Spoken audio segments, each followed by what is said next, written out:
Hello, everyone. It's a pleasure to have everyone here today. We're going to do this a little bit differently today. I wanted to be able to share a video to really share in the progress that we've been making here at site.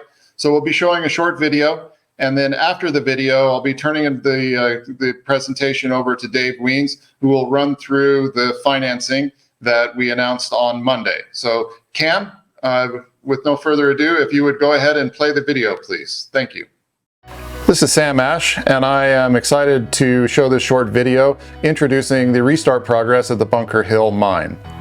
In Wardner, development between the 5 and the 6 level decline is progressing on budget with an expected breakthrough to the New Guard ramp in September. This opens up access to roughly a third of the resource and puts us in an excellent position to resume mining operations. On surface, Tom Francis, our new general manager, is overseeing the cleanup and preparation of the site to receive the Pend Oreille mill and ultimately to begin and initiate construction later this summer. Several buildings have been demolished in preparation, as well as a tremendous amount of cleanup, both external and internal to the existing buildings and infrastructure. At Pend Oreille, mill demobilization is well underway, with significant amounts of equipment already making the 2.5-hour journey between Pend Oreille and the mine site here at Bunker Hill.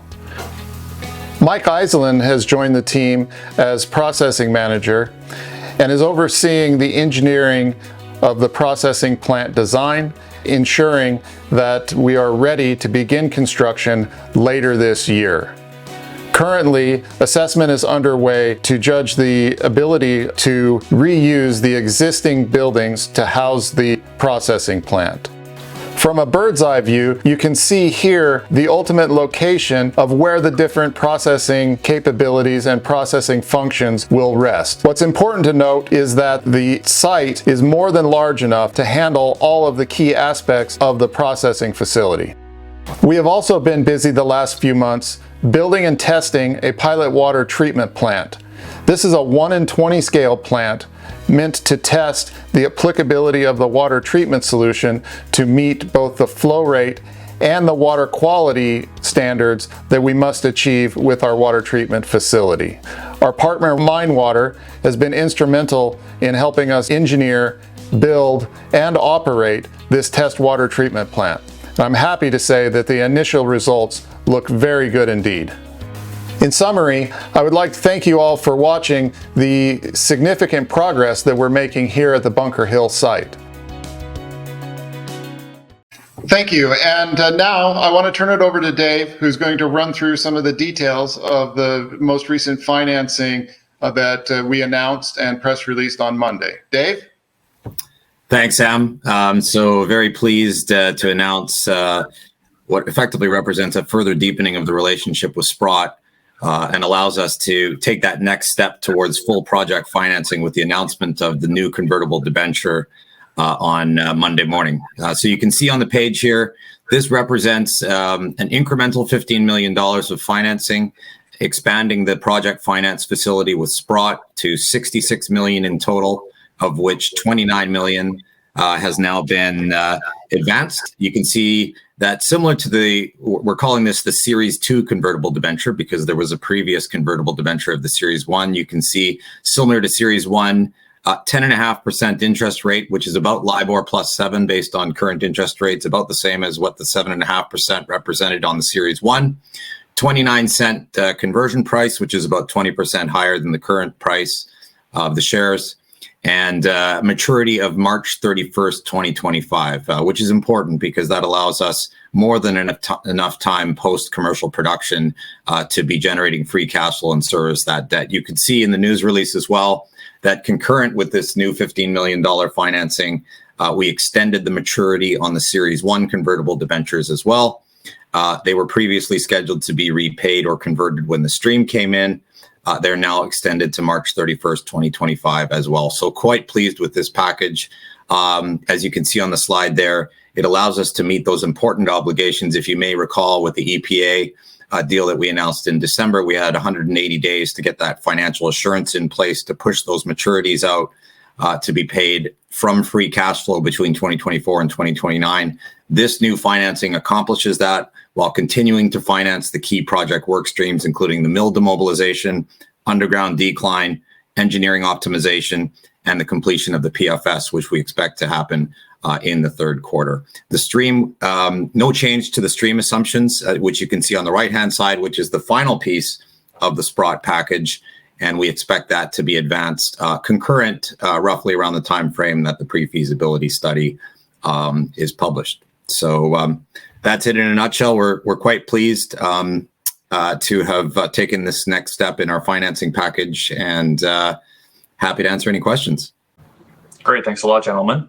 All right, so I'd like to remind everyone in the audience that you can ask questions using the Q&A tab found on the right-hand side of your screen at any time during the Q&A period now. Guys, we've already received a question, though, from Greg. Is there a plan for a listing in the U.S. anytime soon? Greg, I'll talk to that. We do have a U.S. listing. We're on the OTCQB, and certainly we have a view to upgrade that listing when we're able to. All right. Another question. Have you selected an EPCM contractor for the mill, and when can the construction start? Yes, we have not selected an EPCM contractor yet. However, we are well down the path of doing a selection process to identify the appropriate EPCM contractor. We're certainly looking to, and there are local EPCM contractors who are capable of handling a project of this scope and scale, which is really a benefit to the construction. Using local contractors is always, we feel, the preferred way to move forward. Fair enough.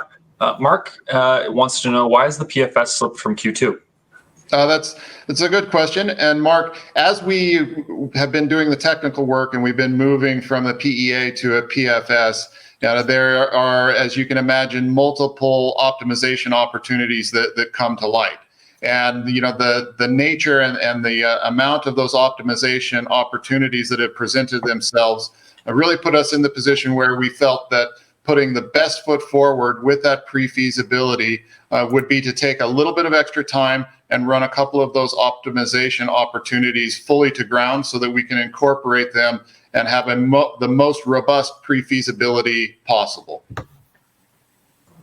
Great. He actually has a follow-up question. Will the royalty streams be included in the PFS financials? Yes, they will. All right, great.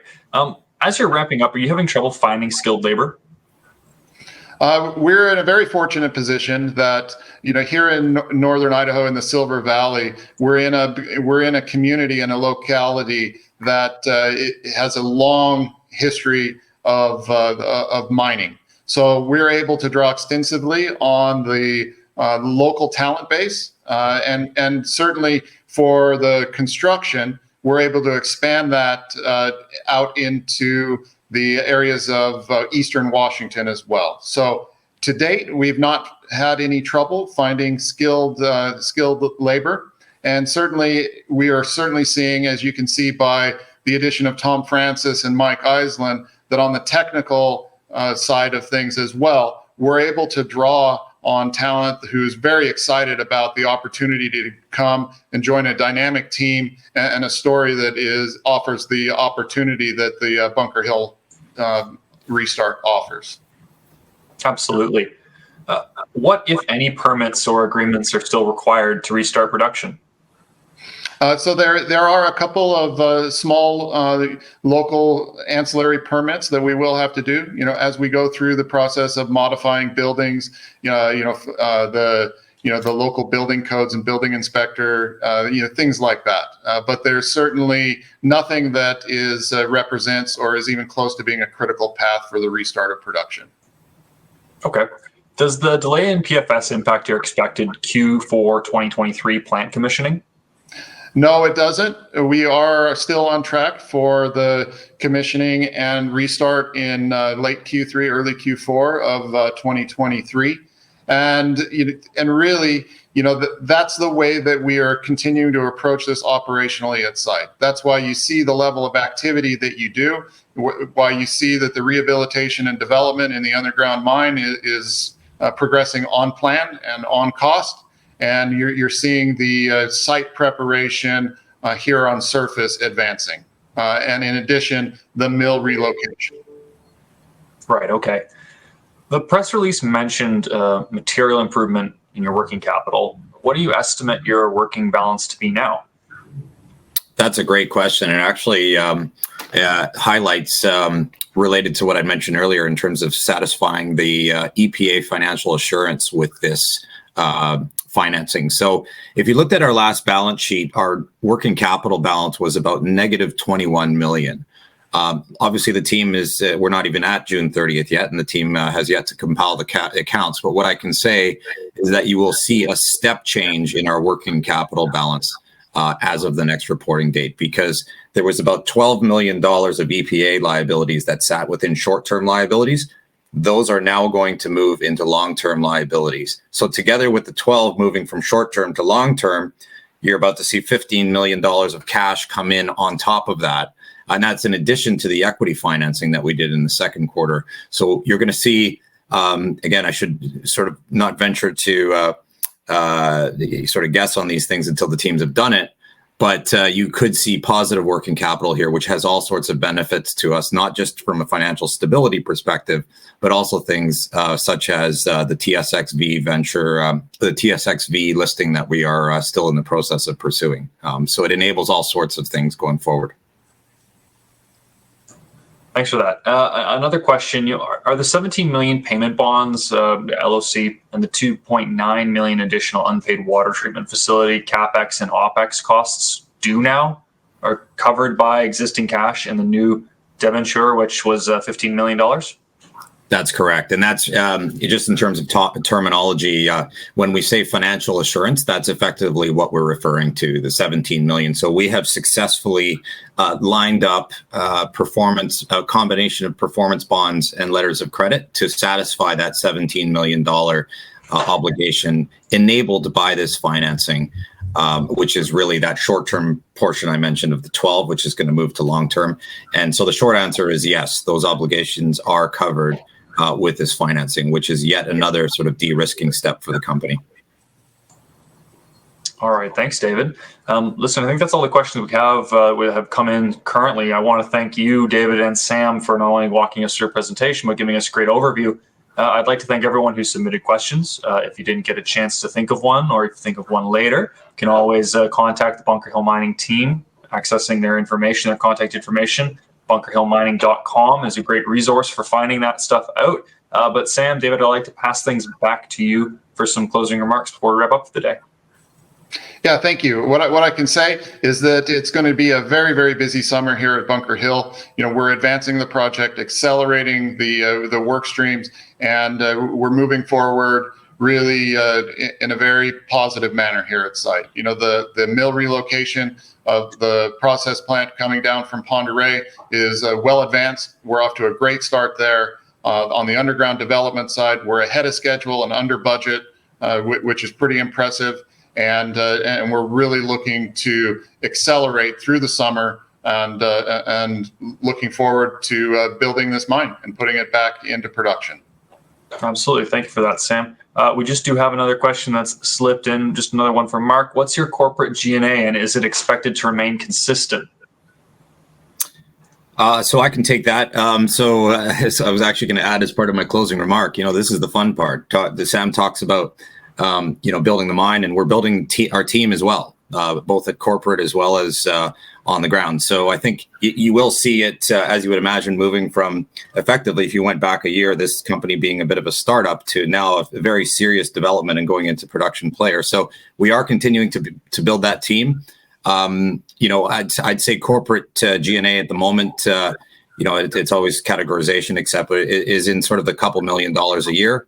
And I wouldn't expect much upward movement on that, just because most of the team that we are building is on the ground in Idaho, adding value at the project level.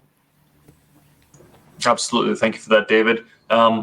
Listen, gentlemen, I want to thank you again for coming on. And if that's all, I think we can wrap up for the day. I want to thank you and everyone who's joined us. And I hope you have a good rest of your day. Cheers. Thank you. Thank you.